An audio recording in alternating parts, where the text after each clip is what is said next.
শেখ হাসিনার যে দল আওয়ামী লীগ, সেই দল এই বাংলাদেশের মানুষকে গণহত্যা করেছে এবং এই আন্দোলনে 2000 মানুষকে খুন করা হয়েছে এবং 50,000 মানুষকে আহত করা হয়েছে।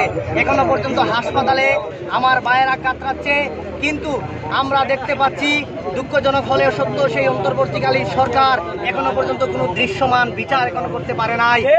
আমরা নিঃসন্দেহে বলতে পারি এটা অন্তর্বর্তীকালীন সরকারের ব্যর্থতা।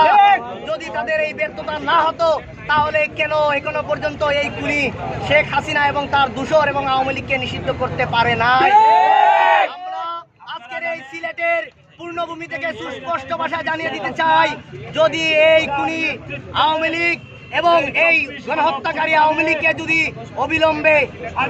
অবিলম্বে যদি অবাঞ্ছিত ঘোষণা করা না হয়, নিষিদ্ধ করা না হয়, তাহলে বাংলার ছাত্র জনতা আর ঘরে ফিরে যাবে না। আমরা আবারও সুস্পষ্ট ভাষায় জানিয়ে দিতে চাই, আমাদেরকে বাধ্য করবেন না, অন্যথায় আমরা আরো একটি 24-এর গণ অভ্যুত্থান সংগঠিত করতে দ্বিধাবোধ করব না।